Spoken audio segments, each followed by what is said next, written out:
नमस्कार, मैं हूं श्वेता सिंह और आप देख रहे हैं उत्तर प्रदेश चुनाव पर हमारी यह खास पेशकश। अब से कुछ दिन पहले जब राजनीतिक दलों से यह पूछा जाता था कि यूपी में चुनाव है, मुद्दे क्या होंगे, जवाब मिलता था विकास के मुद्दे पर चुनाव होगा, या तो उसके पक्ष में या उसके खिलाफ। लेकिन जब बारी चुनाव मैदान में उतरने की आई तो क्या है सामने? हिंदू, मुसलमान, जिन्ना, तालिबान, अयोध्या, पाकिस्तान, दंगे फसाद, यहां तक कि आईसिस और बोको हराम तक यूपी की पॉलिटिक्स में एंट्री कर चुका है। विकास के वादे निश्चित रूप से हर बार की तरह इस बार भी सबके चुनावी एजेंडे में शामिल रहेंगे, लेकिन रैलियों की राजनीति यूपी चुनाव का असली रंग दिखा रही है।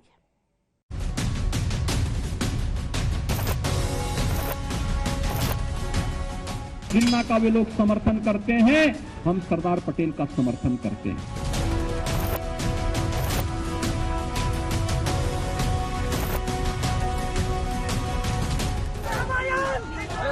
और वो हमको बोल रहे हैं कि हम यहाँ पर क्या कहा, विजिटर हैं, मेहमान हैं। प्यारे, तुम्हारी मेजबानी मैं करने आया हूँ। जनता इनका आने वाले चुनाव में सफाया करेगी।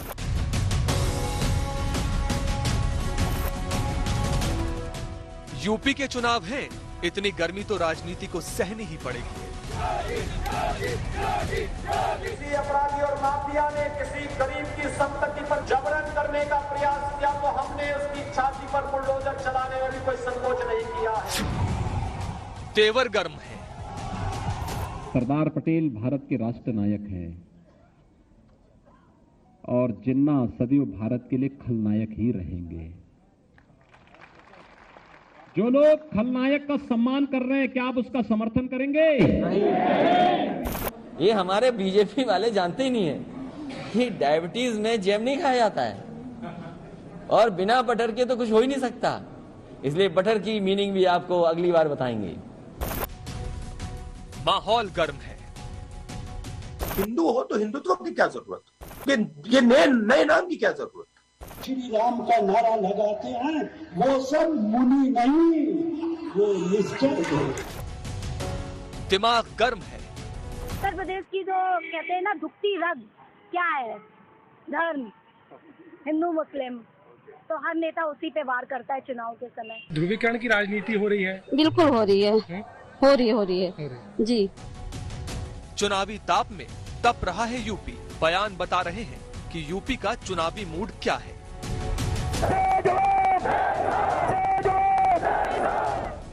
अयोध्या से कैराना तक अराजकता की स्थिति पैदा करेगा, दंगा भड़काने का प्रयास करेगा तो उसकी आने वाली कई पीढ़ियां भूल जाएंगी फिर कि कैसे दंगा होता है।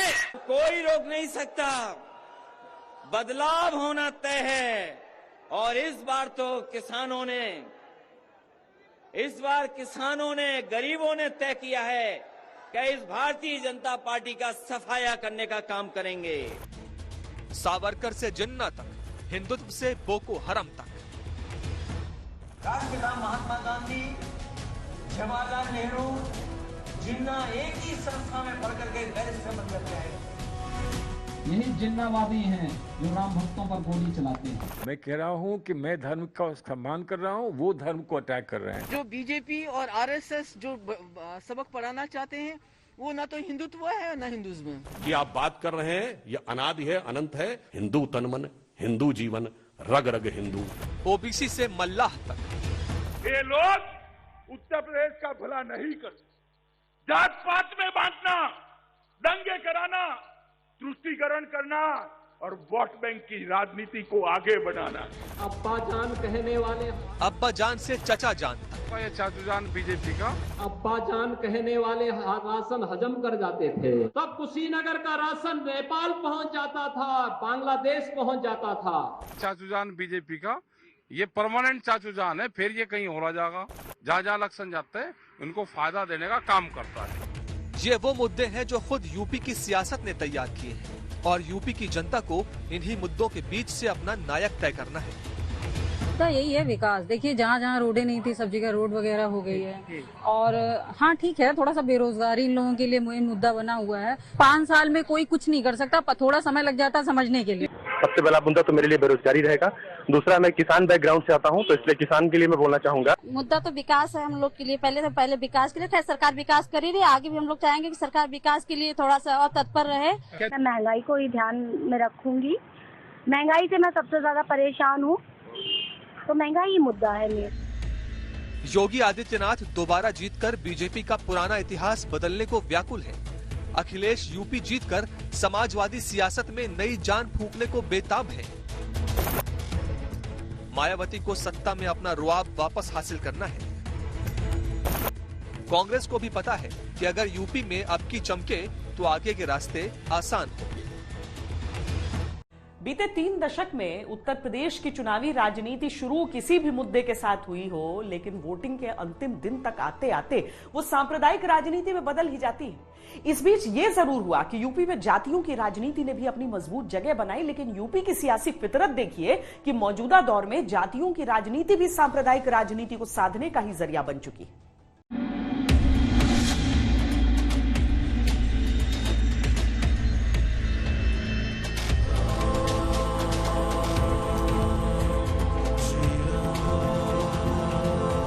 यूपी की मौजूदा सियासत के 2 ध्रुव हैं। एक अयोध्या, जहां से हिंदुत्व का नाद गूंजता है,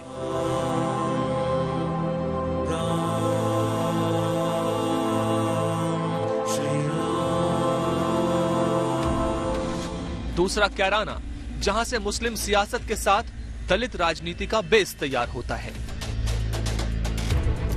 इस पश्चिमी उत्तर प्रदेश के कभी प्रमुख व्यापारिक केंद्र के रूप में रहे इस कैराना कस्बे में ढेर सारी परियोजनाओं के साथ आए हैं। मौजूदा चुनावी राजनीति में अयोध्या और कैराना दोनों का ही बड़ा महत्व है। दिलचस्प ये है कि हर दल के लिए इन दोनों ही जगहों की बड़ी जरूरत है। मुजफ्फरनगर का दंगा रहा हो या फिर कैराना का पलायन, ये हमारे लिए राजनीतिक मुद्दा नहीं, बल्कि प्रदेश और देश के आन मान और शान पर आने वाली आंच का मुद्दा रहा है। कभी कैराना कस्बे में यहां के व्यापारी और यहां के नागरिकों को पलायन करने के लिए मजबूर करने वाले अपराधी आपने विगत 4.5 वर्ष के अंदर देखा होगा, स्वयं पलायन करने के लिए मजबूर हो गए। अभी आकर के याद दिला गए कि पलायन हो गया है, पलायन। अभी मुख्यमंत्री जी कह रहे हैं पलायन हो गया, और सच्चाई तो ये है कि अगर उत्तराखंड से मुख्यमंत्री जी का पलायन न होता तो 5 साल हमारे खराब नहीं होते। आइए पहले बताते हैं कि कैराना और मुजफ्फरनगर यूपी राजनीति की नई प्रयोगशाला कब से और क्यों है। थोड़ा पीछे चलना होगा, साल 2013 में। 2013 में हुए मुजफ्फरनगर दंगों के समय यूपी में अखिलेश यादव की सरकार थी। समाजवादी पार्टी का जाट मुस्लिम वोट बैंक इन दंगों की भेंट चढ़ गया। ये क्षेत्र हिंदू मुस्लिम वोट बैंक में बंट गया।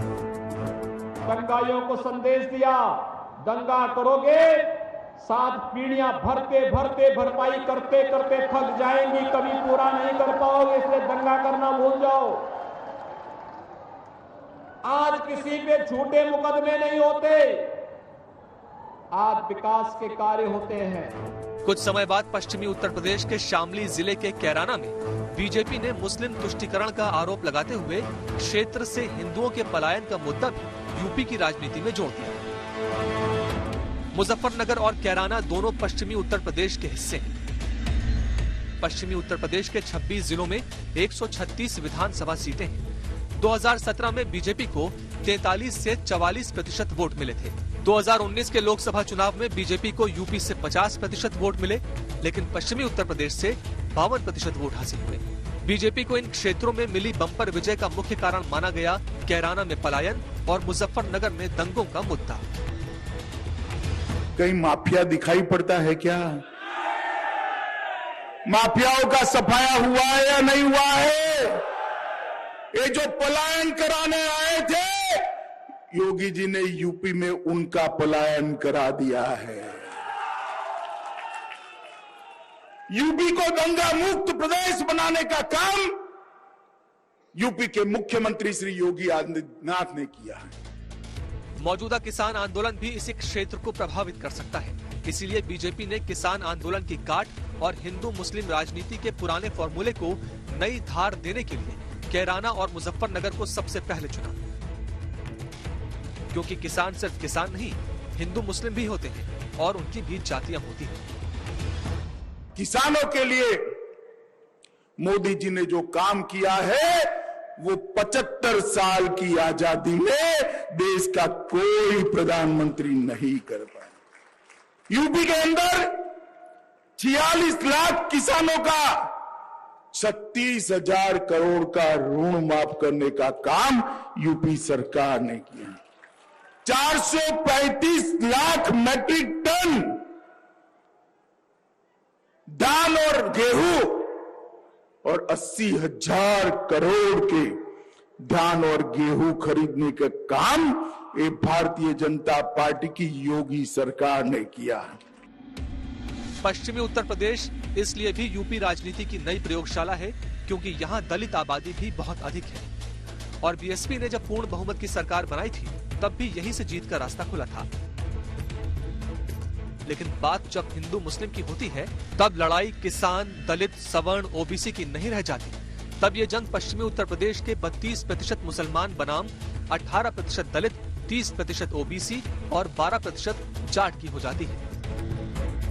बीजेपी अगर यहाँ की राजनीति को हिंदुत्व के सूत्र में बांधती है तो मुस्लिम राजनीति का रास्ता दूसरे दलों के लिए अपने आप खुल जाता है, फिर वो अखिलेश यादव की सियासत हो।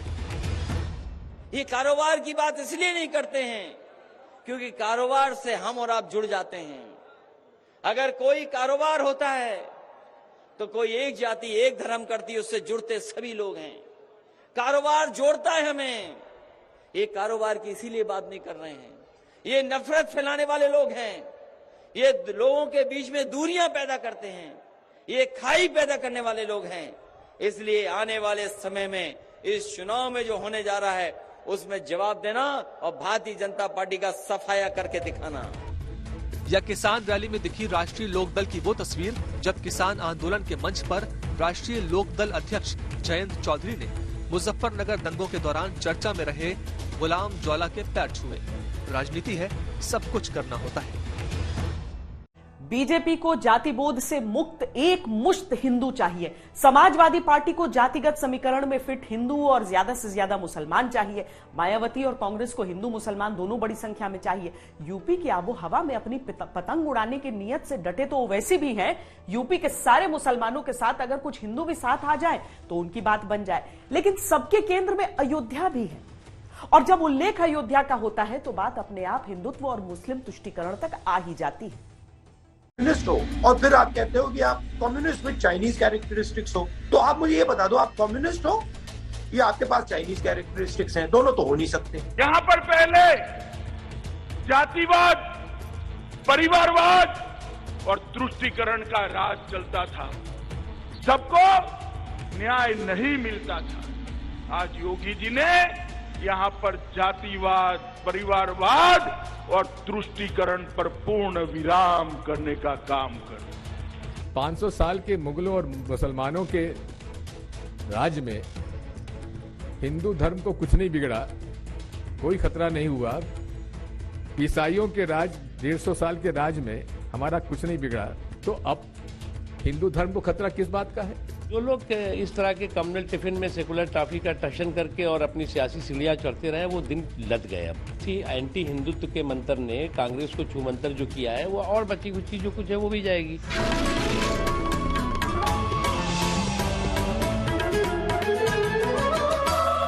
अयोध्या में जैसे जैसे मंदिर निर्माण की एक एक ईंट रखी जा रही है, यूपी की राजनीति में वैसे वैसे उबाल उठता जा रहा है। अयोध्या का दीपोत्सव भी तब हिंदू मुस्लिम राजनीति का एक मुद्दा बन जाता है।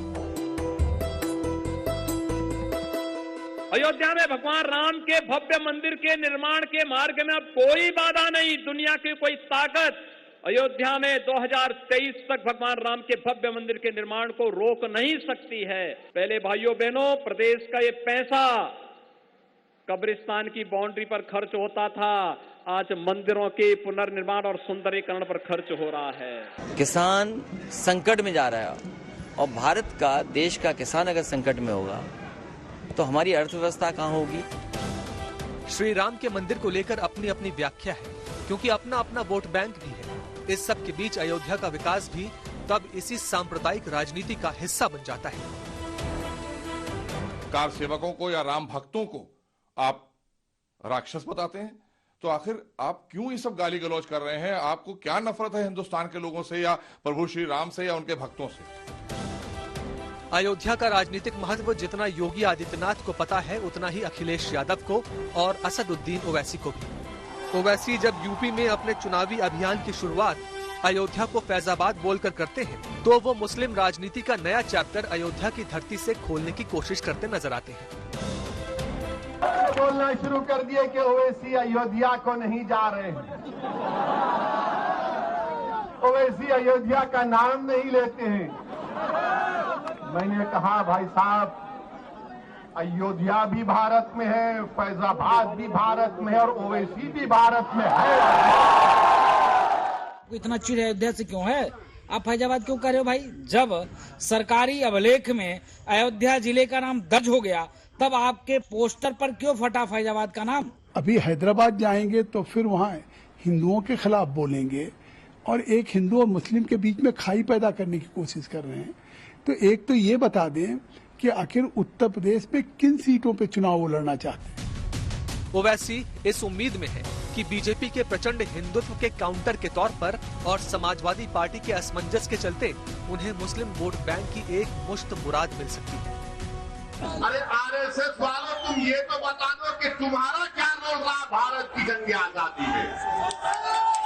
क्या ये बात सच नहीं है आरएसएस वालों कि तुम्हारा आरएसएस का लीडर ने उस वक्त कहा था कि मत लो पंगा अंग्रेजों से, मत लो पंगा अंग्रेजों से, किताब में लिखा हुआ है। आज आकर आप हमको सिखा रहे हैं, आज आकर हमको बता रहे हैं भारत से मोहब्बत। ओवैसी की ये आवाज समाजवादी पार्टी, कांग्रेस, बीएसपी सबको सुनाई दे रही है, क्योंकि इस आवाज का असर दूर तक जाता है। यूपी में मुसलमान आबादी करीब 20% है, जो 143 सीटों पर असर रखती है। इनमें 70 सीटें ऐसी हैं जहां ये आबादी 20 से 30% है। 73 सीटों पर मुसलमान 30% से अधिक हैं। ओवैसी इस वोट बैंक को अपने साथ जोड़ने के लिए रात दिन एकजुट किए हैं। समाजवादी पार्टी का ये पारंपरिक वोट बैंक रहा है, वो इसे छिटकने से बचाना चाहती है। मुस्लिम वोटों पर कई दलों की दावेदारी है, लेकिन बीजेपी क्लियर अपने हिंदुत्व के एजेंडे पर आगे बढ़ रही है। अयोध्या से प्रेम पूर्वांचल तक के वोटर्स को जातियों में बंटने की जगह हिंदुत्व के साथ एकजुट करता है और कृष्ण जन्मभूमि का उल्लेख हिंदुत्व की राजनीति का नया आधार तैयार करता है। 30 अक्टूबर 1990 और 2 नवंबर 1990 को इसी अयोध्या में राम भक्तों पर, राम कार सेवकों पर गोलियां चलाई गई थी। बर्बर लाठीचार्ज हो रहा था। तब जय श्री राम बोलना एक अपराध माना जाता था। तब राम मंदिर की बात बोलना अपने आप में एक अपराध होता था। लेकिन भाइयों बहनों, आपकी ताकत, लोकतंत्र की ताकत कितनी मजबूत होती है, आपने उसका एहसास कराया।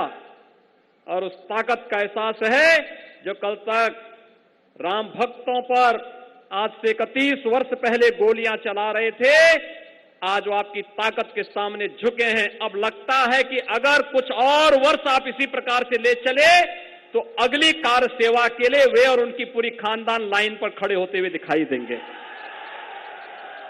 राजनीति का चरित्र ऐसा है कि जिंदा मुद्दों के मुकाबले गड़े मुर्दे ज्यादा काम आते हैं। जैसे जैसे चुनाव के दिन नजदीक आ रहे हैं, यूपी की राजनीति पर भी यह बात सही साबित हो रही है।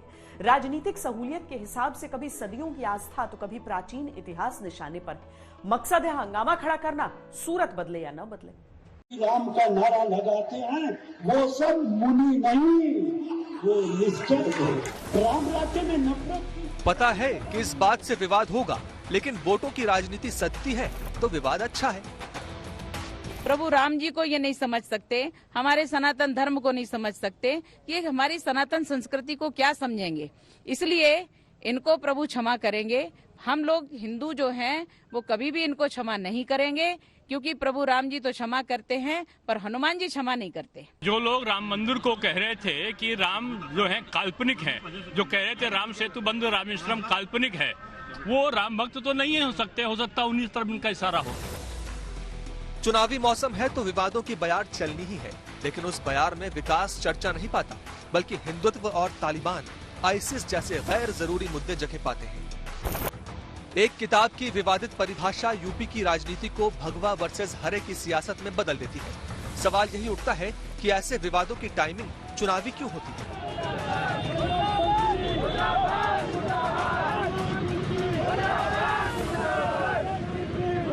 मेरी किताब में जो मैंने हिंदू धर्म का एक समर्थन किया है या उसका सम्मान किया है और हिंदू धर्म को एक व्यापक धर्म माना है, और वो धर्म माना है जो इस देश के लिए एक बड़ा महत्वपूर्ण इस देश की सोच है, वो सब भी क्या वो स्वीकार नहीं करते हैं कि मैंने ऐसे कहा है। जैसे मुझे उनसे आपत्ति है क्योंकि वो हिंदू धर्म को अटैक करते हैं। हिंदू धर्म को अटैक करने वाले हमारे देश में स्वीकार नहीं किए जाएंगे, ये मैं कह रहा हूं। इससे क्या उनको आपत्ति है इस बात से? ये जो सलमान खुर्शीद हिंदू धर्म के विरोध में कहते हैं, उसको बोको हराम या आईएस से कंपेयर करते हैं, या जब शशि थरूर हिंदू तालिबान कहते हैं, या जब सैफरन टेररिज्म कहा जाता है, ये दिग्विजय सिंह जी या मणिशंकर अय्यर हिंदू धर्म के खिलाफ कहते हैं, तो ये इनके निजी वक्तव्य नहीं होते, ये कोई स्टैंड अलोन वक्तव्य नहीं होता है। दरअसल ये संयोग नहीं, ये प्रयोग है। और जो प्रयोगशाला के सबसे बड़े नेता हैं, प्रयोगशाला के मुख्य अध्यापक हैं, वो खुद गांधी परिवार के राहुल गांधी हैं। कुछ करना नहीं होता, बस एक बयान सीधे हिंदू मुस्लिम राजनीति का हथियार बन जाता है। पुराने जख्म हरे होते हैं तो हो। सरदार पटेल जी,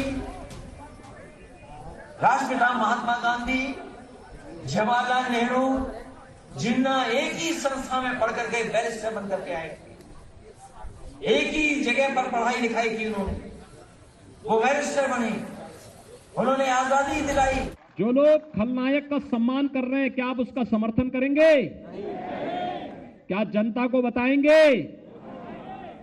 सरदार पटेल राष्ट्र नायक हैं, चंद्रगुप्त मौर्य राष्ट्र नायक हैं, अशोक महान है, महात्मा बुद्ध दुनिया के अंदर सदैव शांति, मैत्री और करुणा के रूप में पूजे जाते रहेंगे।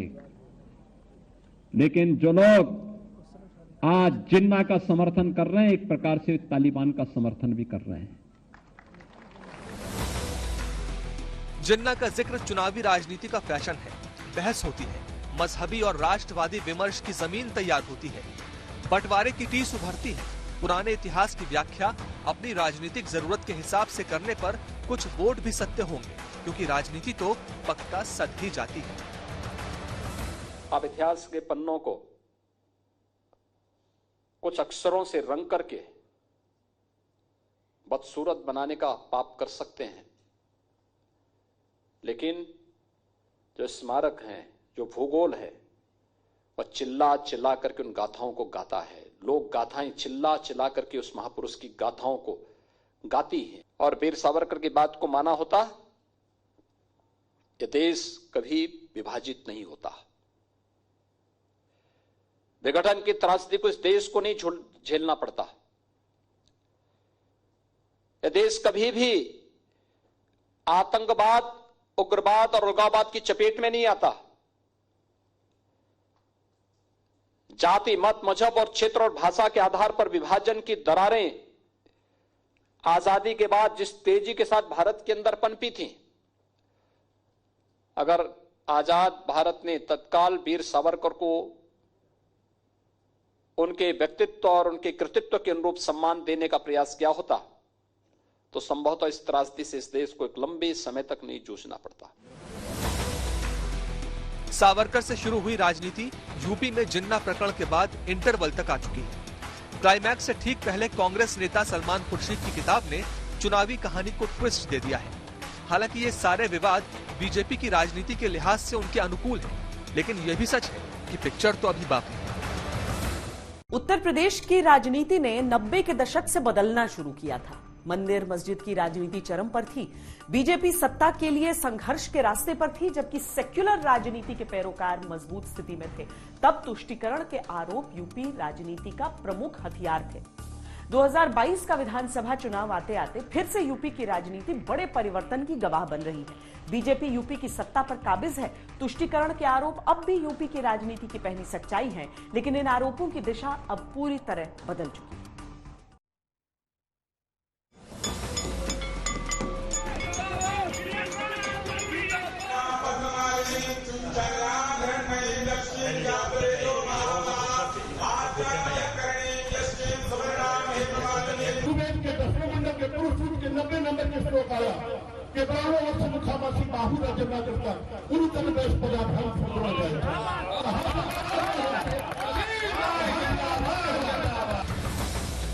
ये आज की यूपी की सियासत है।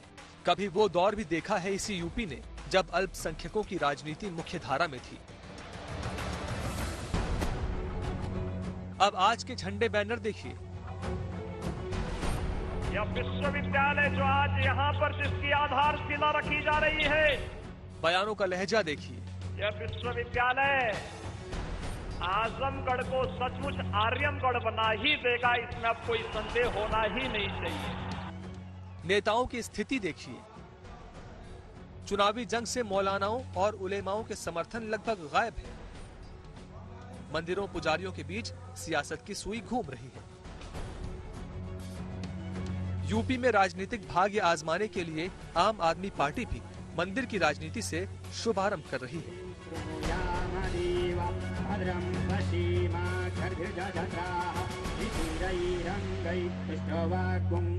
सभी देशवासी हमेशा खुश रहें, सबका मंगल हो। जो कोरोना से अपना देश पीड़ित है, ये कोरोना बीमारी खत्म हो और सब लोग हमारे देश के अंदर सुख शांति से जिएं और खूब विकास हो हमारे देश का। ऐसी मैं भगवान से प्रार्थना करता हूँ। मैं चाहता हूँ कि सबको ज़्यादा से ज़्यादा मौका मिले, सौभाग्य मिले और उसमें मैं जितनी भी मदद कर सकूँ मैं मदद करूँगा। समाजवादी पार्टी के पोस्टर्स में सिर्फ लाल टोपी दिखती है।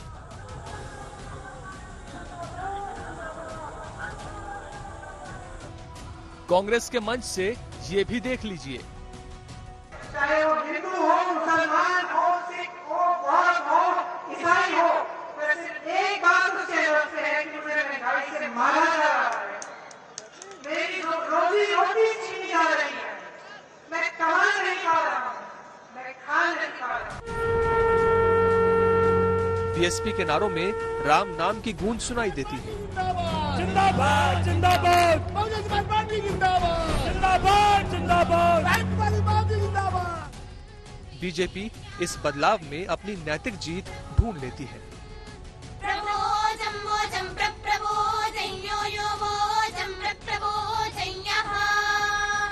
कहते थे कि राम तो काल्पनिक हुए हैं।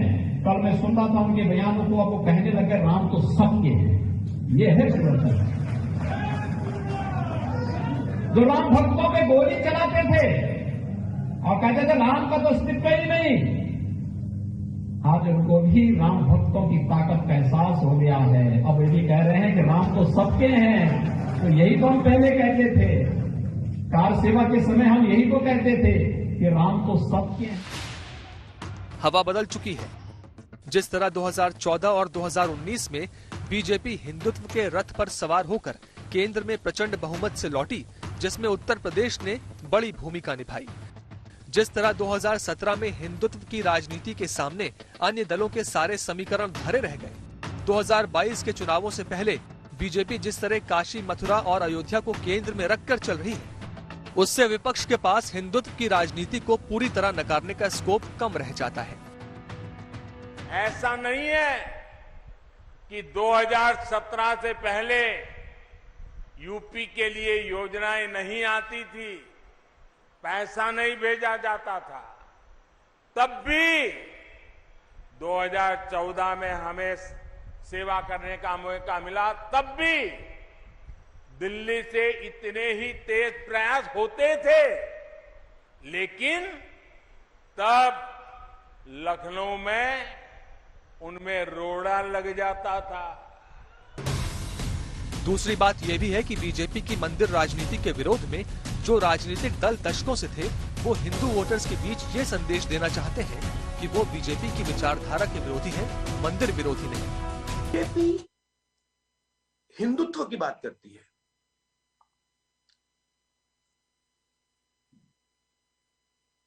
हम कहते हैं कि हिंदू धर्म में और हिंदुत्व में फर्क है, क्योंकि अगर फर्क नहीं होता तो नाम एक ही होता।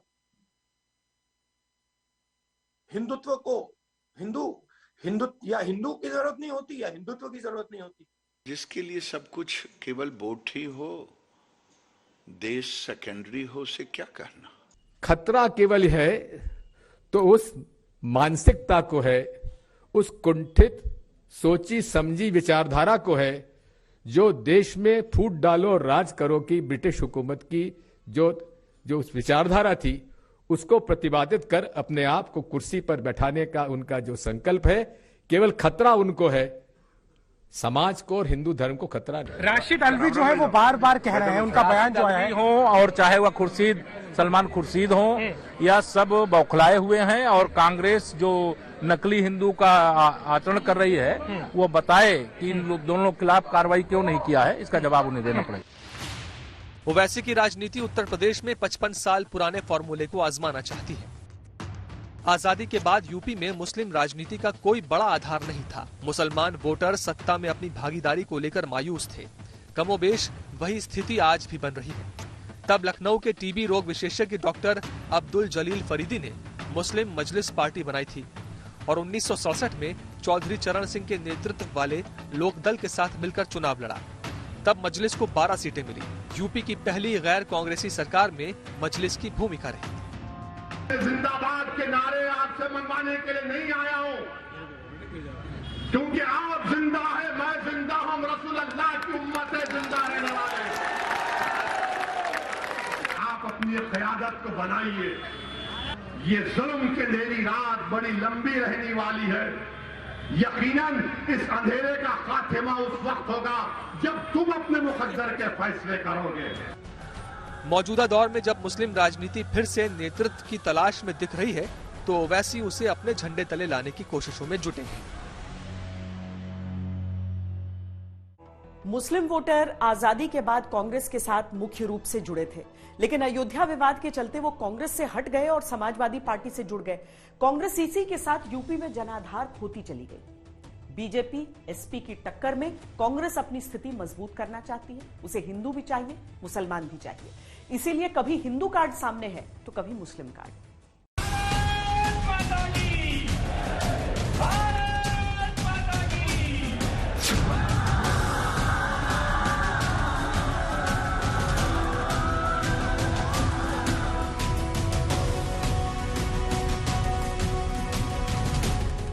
Is Hinduism about beating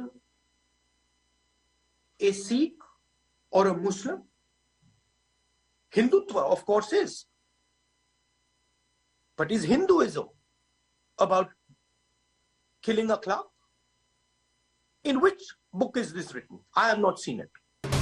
Salman Khurshid की विवादित किताब और राशिद अल्वी के विवादित बयान के आगे राहुल गांधी ने हिंदू मुस्लिम राजनीति को नया मोड़ दे दिया। इसमें लखीमपुर कांड भी शामिल है, कासगंज भी शामिल है। आज आपने देखा है कि किस प्रकार से एक वर्चुअल कॉन्फ्रेंस के माध्यम से राहुल गांधी जी ने सलमान खुर्शीद के व्यक्तित्व के ऊपर, सलमान खुर्शीद जी के किताब के ऊपर अपनी सफाई रखी है। और उस सफाई में उन्होंने हिंदू धर्म के ऊपर और हिंदुत्व के ऊपर जिस प्रकार का प्रहार किया है, इसमें कोई नया विषय नहीं है। यह कांग्रेस का और गांधी परिवार का चरित्र रहा है कि जब भी उनको मौका मिलता है तो हिंदू धर्म के ऊपर प्रहार जरूर करते हैं, अवश्य करते हैं। भगवान श्री राम के ऊपर अविश्वास जरूर व्यक्त करते हैं। राहुल गांधी का राजनीतिक दर्शन हिंदुत्व की परिभाषा को अपने दायरे में गढ़ रहा है, लेकिन इसको लेकर यूपी तक बड़ी बहस छिड़ गई है। अभी तक तो सलमान खुर्शीद हिंदुत्व को आईएसआई से जोड़ दिया, बोको हरम से जोड़ दिया, तालिबान से जोड़ दिया। पी चिदम्बरम ने राम जन्मभूमि मंदिर को सीधे खारिज कर दिया। ये कांग्रेसियों को हो क्या गया? सोनिया एंटोनो माइनो क्या कर रही हैं? प्रियंका वाड्रा क्या कर रही हैं? राहुल जी जो कपड़े के ऊपर से जनेऊ दिखाते हैं, प्रियंका वाड्रा जो चंदन लगाती है, मंदिर मंदिर घूम रही है, इनको इनसे पूछना चाहिए ना कि इनके नेता क्या बोल रहे हैं। दुखद है, निंदनीय है, ये हिंदुस्तान है, इसके नाते ये बोल पा रहे हैं, नहीं तो अलग कोई कौम होता, अलग कोई धर्म होता तो इनका सर धड़ से अलग होता। उत्तर प्रदेश हिंदुत्व की राजनीति का इस समय सेंट्रल पॉइंट है। अयोध्या यूं भी यूपी की चुनावी राजधानी बनी हुई है। ऐसे में कांग्रेस का हिंदुत्व दर्शन बीजेपी को अतिरिक्त फायदा पहुंचा सकता है। पहले आप सब लोग प्रभु श्री राम के अस्तित्व पर सवाल उठाते हैं, सुप्रीम कोर्ट में हलफनामा देते हैं, काल्पनिक बताते हैं, और उसके बाद आज कार सेवकों को या राम भक्तों को आप राक्षस बताते हैं। तो आखिर आप क्यों ये सब गाली गलौज कर रहे हैं? आपको क्या नफरत है हिंदुस्तान के लोगों से या प्रभु श्री राम से या उनके भक्तों से? इसका जवाब कांग्रेस को देना चाहिए, उनकी राष्ट्रीय अध्यक्षा को देना चाहिए, उनकी राष्ट्रीय महासचिव जो उत्तर प्रदेश में घूम रही हैं प्रियंका वाड्रा, उनको देना चाहिए कि आखिर हिंदुस्तान में रहकर इस तरह की नफरत की बात करना, राशिद अल्वी साहब क्या करना चाहते हैं? क्यों गालियां दे रहे हैं हिंदुस्तान के लोगों को? जिसके लिए सब कुछ केवल वोट ही हो, देश सेकेंडरी हो, से क्या कहना? संघ को लोगों को समझने के लिए भारत के सनातन इतिहास को समझना होगा, तब आरएसएस को समझ पाएंगे। प्रियंका गांधी ने यूपी में अपना चुनावी अभियान काशी से शुरू किया था और कांग्रेस को हिंदुत्व से जोड़ने का बड़ा प्रयास किया था। नवरात्र के पहले दिन प्रियंका गांधी मंदिर गईं, तो इसे भी कांग्रेस को पुराने पारंपरिक वोटर्स की तरफ लौटने की कवायद के तौर पर देखा गया। एक तरफ हिंदुत्व की तुलना आईसिस, बोको हरम और हिंसक प्रवृत्ति से, दूसरी तरफ आस्था और श्रद्धा की तस्वीरें। हिंदुत्व की पिच पर कांग्रेस की बॉल को बाउंड्री के पार हिट करने के लिए बीजेपी के लिए ये आदर्श स्थिति बन जाती है। हिंदुत्व के मर्मज्ञ, चिर युवा, चिर व्याकुल, चिर व्यथित, चिर कुपित राहुल गांधी जी, मैं बताना चाहता हूं, अगर आप जहर भी देंगे तो हम उसे भगवान शंकर की तरह कंठ में धारण करके नीलकंठ बनेंगे और फिर भी जगत का कल्याण करते रहेंगे। हिंदुत्व का मुद्दा बीजेपी के लिए सिर्फ आस्था या संवेदनाओं तक ही सीमित नहीं है, बल्कि वो इसे विकास से भी जोड़ती है। और जब विकास से जोड़ती है तो इसमें एक ऐसा छुपा हुआ संकेत भी होता है जो हिंदू वोटर्स को एकजुट करने का काम करता है। 2022 का चुनावी परिणाम न सिर्फ यूपी बल्कि पूरे देश की राजनीति पर असर डालेगा।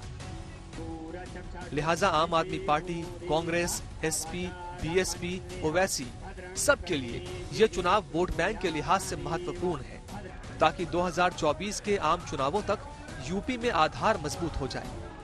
बीजेपी भी ये समझ रही है, इसीलिए एक तरफ उसके हाथ में कैराना और अयोध्या है, तो दूसरी तरफ मेट्रो, एक्सप्रेसवे और अस्पताल है। कश्मीर और उत्तर प्रदेश में सैकड़ों किलोमीटर का फासला है। आपस में दोनों राज्यों का कोई और छोर न मिलता है, लेकिन बारी जब चुनावी सियासत की आती है तो राजनीति उनसे खुद को कनेक्ट कर लेती है। यूपी की चुनावी यात्रा में फिलहाल कश्मीर का मुद्दा भी एक संवेदनशील मुद्दा है और ये यूपी के मिजाज से खूब मेल खाता है।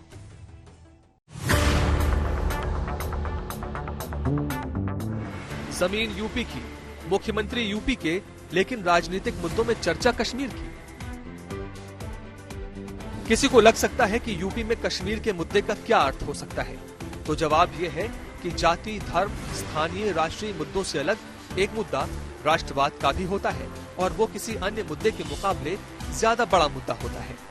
मैंने फिर कहा ना, कानून को हाथ में बंद लेने की छूट किसी को नहीं देंगे।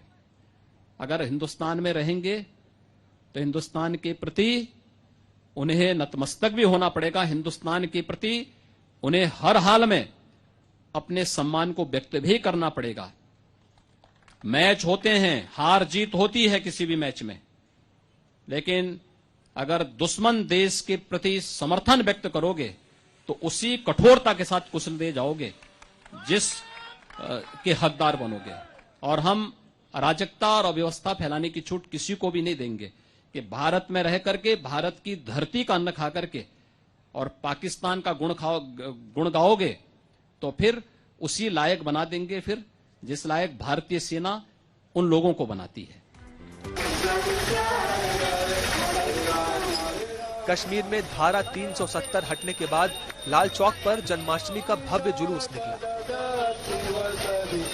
ये बीजेपी के सांस्कृतिक राष्ट्रवाद का एक संकल्प पूरा होने जैसा है और इसका असर पूरे देश पर पड़ता है। यूपी भी इसके असर से अलग नहीं। आपने दोबारा बहुमत दिया।